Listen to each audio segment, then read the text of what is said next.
Salut, c'est Steve, j'espère que vous avez la forme. Je mets simplement mes lunettes parce que je suis dans une zone très ensoleillée. En ce moment, je suis sur Montpellier.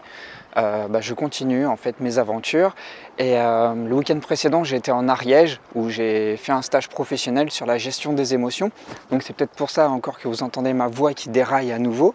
Mais bon, je suis très content d'être ici dans le sud et aujourd'hui, je vais vous partager un indice important, un indice essentiel qui va vous aider à vous mettre sur la bonne voie professionnelle. Vous qui êtes hypersensible, vous percevez peut-être cette difficulté de trouver le job idéal, le job dans lequel vous allez pouvoir vous épanouir, le job dans lequel vous allez pouvoir vraiment trouver votre compte et vraiment trouver votre place. Parce que je remarque à travers mon expérience et puis les retours que vous me faites que c'est extrêmement compliqué lorsqu'on est hypersensible de trouver un travail avec toutes les conditions réunies pour s'épanouir, pour y mettre du sens et pour trouver sa place. Vous savez, ce qui est très important, c'est d'avoir sa boussole interne, c'est de vraiment trouver son nord, la direction où aller. Et pour cela, vous avez une chance, vous êtes privilégié par rapport aux autres, c'est que vous avez un baromètre beaucoup plus affiné que les autres. Vous êtes beaucoup plus à l'écoute de vos émotions. En tout cas, vous les ressentez plus. Il vous est donc plus simple de vous connecter à ces émotions parce que vous pouvez les identifier beaucoup plus facilement. Et on a toujours cette fausse croyance, qu'on soit hypersensible ou pas, que pour trouver le job idéal, faut bosser dur, faut trimer, faut en baver, faut souffrir, faut passer des nuits blanches, faut se faire un sang d'encre, faut se faire des cheveux blancs.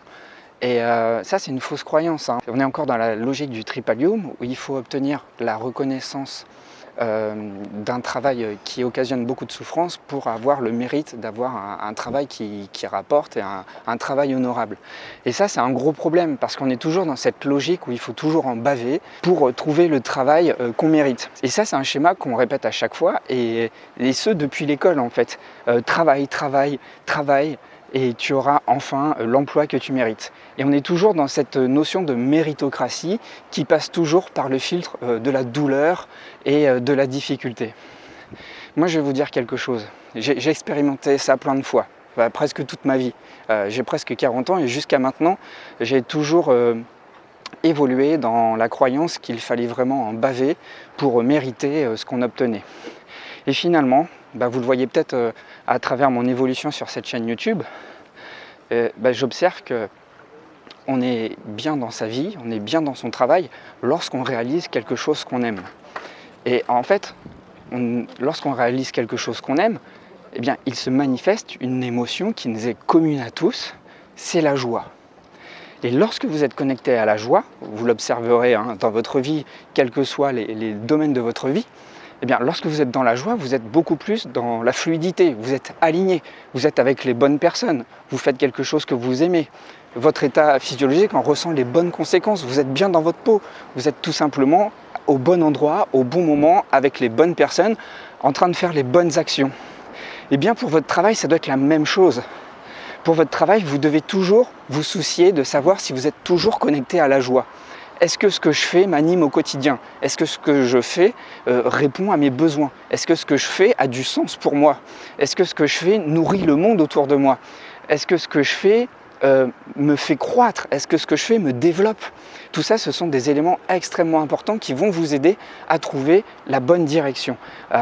Alors je comprends, on est tout le temps en train de chercher du nouveau parce que oui, on a cette créativité en nous, cette créativité qui nous oblige à avoir cet esprit curieux pour trouver les bons jobs, et ce qui fait que souvent on est catégorisé comme des personnes instables parce qu'à chaque fois on cherche un nouveau travail pensant trouver un nouvel Eldorado, et on est toujours dans cette forme d'instabilité. Alors ça, il faut l'accepter parce que on est dans ce processus de recherche qui nous amène à toujours découvrir de nouvelles choses. Ce qui peut nous donner, par rapport à notre entourage, cette forme d'instabilité. Mais bon, ça, il faut l'accepter, ça fait partie du lot, c'est comme ça. Maintenant, là où il faut mettre son focus, c'est qu'est-ce qui vous fait du bien, qu'est-ce qui vous met en joie. C'est ça le filtre principal, c'est ça la condition qui va vous aider à trouver votre propre discipline, votre propre domaine. Alors, je peux comprendre que vous pouvez être attiré par des métiers passion. Si vous êtes artiste, vous êtes peut-être attiré par la peinture, par la photographie, par le cinéma. Ok, mais est-ce que ça vous génère de la joie lorsque vous êtes en train de vous engager dans cette voie-là, lorsque vous manifestez du travail dans cette voie-là? Est-ce que c'est juste par goût pour ce travail, ou est-ce que sur le plan personnel ça vous développe? C'est extrêmement important. Moi, je vais vous donner un exemple personnel qui va vous permettre peut-être de mieux vous connecter à ça. Avant d'avoir cette chaîne-là, j'avais une autre chaîne qui était sur la prise de parole en public, parce que j'étais dans le monde de la conférence et voilà, j'organisais des événements et je m'étais dit, bah tiens, je vais faire une chaîne YouTube sur la prise de parole en public. Et à chaque fois que je devais faire une nouvelle vidéo sur quelque chose que j'aimais bien, c'était la prise de parole en public, c'était comment amener du monde à ces événements lorsqu'on organise des conférences. Et à chaque fois que je faisais ça, j'avais un stress, j'avais mal au ventre, j'avais la gorge qui se nouait, ça me prenait des heures pour faire ce travail et ça n'avançait pas. Et les conséquences étaient que je n'avais aucun résultat. J'avais aucun résultat, enfin c'était laborieux, ça ne progressait pas. Ça c'est terrible. Ça me montre que au bout de quelques mois, en fait, je n'étais pas sur la bonne voie. Peut-être que vous avez un peu la même difficulté. Vous vous sentez bon dans un domaine, mais ça n'avance pas. Ça n'avance pas parce qu'il y a quelque chose qui n'est pas fluide. Bah ouais, il y a peut-être quelque chose qui vous empêche d'être connecté à la joie. Moi concrètement, ce sujet-là, je le maîtrisais. Et je m'étais dit, bah voilà, je maîtrise ce sujet, je vais pouvoir le monétiser. Et je pensais être sur la bonne voie. Ok, je suis bon dans ce domaine-là, mais est-ce que j'aime ce domaine-là? J'aimais animer des conférences et j'aimais coacher des gens pour faire du marketing, pour remplir des événements, pour remplir des salles. Ça me faisait kiffer quand, au bout d'un travail de plusieurs semaines, je voyais des salles remplies de centaines de personnes. Ça, c'était bon. Ça me plaisait. Mais faire toute la pédagogie sur YouTube, faire des formations sur comment prendre la parole en public, sur comment amener du monde à des événements, ça me faisait suer, mais plus que tout. Et malgré tout, je le faisais quand même. Et ça a été laborieux et ça n'a jamais marché. Donc il a fallu que je me remette en question, que j'accepte que je me trompe et que j'accepte encore de changer. D'accord? Ça, c'était bien après avoir démissionné de l'éducation nationale. C'est vous dire à quel point il faut toujours se remettre en question, accepter de faire des erreurs. Et finalement, ce n'était pas une si grande erreur, cette chaîne YouTube sur la prise de parole en public, parce que ça m'a permis de maîtriser YouTube, les codes YouTube, le marketing sur YouTube, comment faire de la formation sur YouTube. Tout ça, ça m'a aidé concrètement à mieux utiliser cet outil. Et après de multiples remises en question, j'ai pas tout balayé, j'ai pas tout mis à la poubelle. J'ai gardé les choses que je savais maîtriser et je l'ai mis au service des choses que j'aimais profondément plus que tout. Alors qu'est-ce que j'aime profondément plus que tout? C'est la maîtrise des émotions, c'est la gestion émotionnelle, c'est pouvoir être dans une croissance personnelle et c'est vous aider à travers mon travail, à travers les témoignages que j'ai sur ma vie personnelle, à vous aider vous aussi à croître, à mieux maîtriser vos émotions. Donc voilà, n'oubliez pas de vous connecter à la joie, n'oubliez pas de vous demander toujours si ce que je fais est quelque chose que j'aime, quelque chose qui m'anime, quelque chose qui m'apporte du sens, en tout cas quelque chose où je sens que je suis à ma place. Là, c'est extrêmement important. Vous savez, cette vidéo-là, celle que je suis en train de tourner là, aujourd'hui, j'aurais jamais pu le faire sur le thème de la prise en public en étant dehors avec du monde qui passe autour. Ça aurait été impossible pour moi. Et là, c'est vraiment un défi. C'est vraiment un défi parce que je peux parler de cette thématique-là sans problème, sans avoir le souci d'être jugé, parce que je sais que je suis à ma place. Je sais que je suis au bon endroit et je sais que je suis la bonne personne pour en parler et ça me fait kiffer, ça me fait du bien. Ça, c'est un exemple. J'ai un autre exemple aussi. Si je restais tout le temps chez moi à faire ce travail-là, je me ferais chier. Alors je suis content de revenir chez moi, je suis content parce que j'ai façonné mon chez moi pour qu'il soit beau, pour qu'il me plaise, pour que ce soit confortable, pour que je me sente bien. Ok, ça marche. Là, après 2 mois passés en woofing dans plusieurs régions de France, voilà, je suis revenu un mois entre mi-septembre et mi-octobre et après j'ai pas tenu, il fallait que je parte à nouveau parce que moi le mouvement ça m'apporte de la joie, ça m'apporte du bonheur, je suis dans cet esprit de découverte, je rencontre des nouvelles personnes, des nouvelles régions, des nouveaux environnements. Regardez la mer derrière moi, moi je suis époustouflé à chaque fois, ça me recharge d'énergie, ça m'apporte le sentiment d'être à la bonne place. J'ai toujours aimé voyager, j'ai voyagé d'ailleurs pendant 10 ans dans ma vie, de 20 à 30 ans. Et puis voilà, j'ai maintenant bientôt 40 ans, il s'est passé 10 ans où j'ai essayé de construire une carrière en restant en France. Ça n'a jamais marché. Ça n'a jamais marché parce que les conditions n'étaient pas réunies pour que je sois heureux. Ça ne me mettait pas en joie. J'avais besoin d'être en joie pour me sentir à la bonne place. Donc très très important. Ne négligez jamais ce qui vous met en joie. Et c'est pas parce que vous vous amusez, c'est pas parce que vous vous faites plaisir que vous n'aurez pas de résultat. Bien au contraire.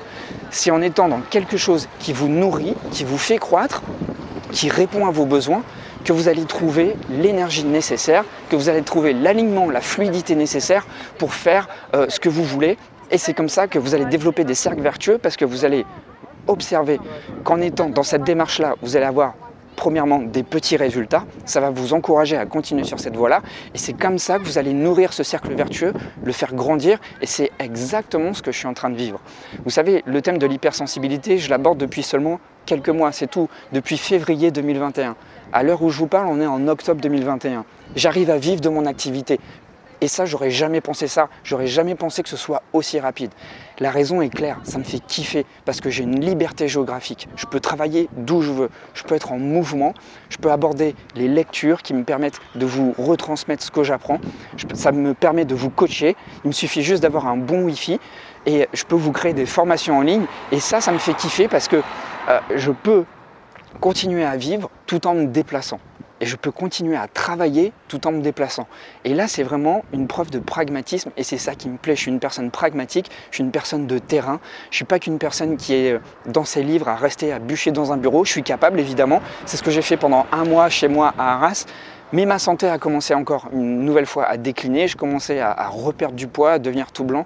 Et là, ça me fait du bien de ressortir, de rebouger, d'être au soleil et de vous retransmettre toutes ces bonnes ondes. Et voilà, c'est juste génial. Je le réalise en vous le disant encore une nouvelle fois que je suis plein de gratitude, plein de joie à faire ce que je fais. Et c'est pour ça que ça marche. Donc retenez bien ceci, soyez dans la joie pour trouver vos propres solutions. Les propres solutions, elles ne sont pas à l'extérieur, elles ne sont pas dans des livres, elles ne sont pas dans des formations, elles ne sont pas dans des coachings. Vos propres clés, vos propres solutions, elles sont en vous. Et si je peux vous aider à trouver vos propres clés et vos propres solutions, on peut le faire en coaching ensemble. Je peux vous aider à faire ce travail de clarification. Parce que tout seul, évidemment, c'est pas facile. C'est pour ça que je suis parti en Ariège aussi faire de la formation sur la gestion émotionnelle, parce que j'ai besoin aussi d'être accompagné moi-même, j'ai besoin de me former, j'ai besoin d'un cadre, j'ai besoin de nouvelles personnes, de nouveaux avis qui m'apportent de nouvelles perspectives et qui me permettent aussi une remise en question qui parfois, eh bien, tout seul, peut être compliqué. Donc j'ai de nouveaux outils à chaque fois pour m'améliorer, pour être dans un schéma de croissance et surtout pas stagner. C'est très important de rester dans du mouvement et c'est très important d'être objectif vis-à-vis de soi-même. Donc si je peux vous aider à clarifier cela, eh bien, je vous encourage à réserver un coaching. Vous avez le premier lien dans la description. Et si vous souhaitez d'abord travailler le thème de l'hypersensibilité et avoir une meilleure gestion émotionnelle sur vous-même, il y a toujours une formation disponible sur l'hypersensibilité. Elle est vraiment à portée de main, elle est vraiment à portée de tous. C'est une formation facile à faire qui est très rapide et qui va vous permettre eh bien, de manière exhaustive d'avoir les clés pour mieux comprendre comment gérer vos propres émotions. Ça sera peut-être un premier pas essentiel pour mieux mettre en application tout ce que je viens de vous dire, à savoir se connecter à la joie. Donc très important, n'omettez jamais de vous connecter à la joie et ne culpabilisez pas de faire des trucs qui vous font plaisir et ça n'ira jamais dans le sens contraire de votre réussite. Voilà, c'était tout pour cette vidéo depuis Montpellier. Je vous embrasse, je vous envoie plein de bonnes ondes et je vous dis à très vite pour la prochaine vidéo et surtout, n'oubliez pas, portez-vous bien.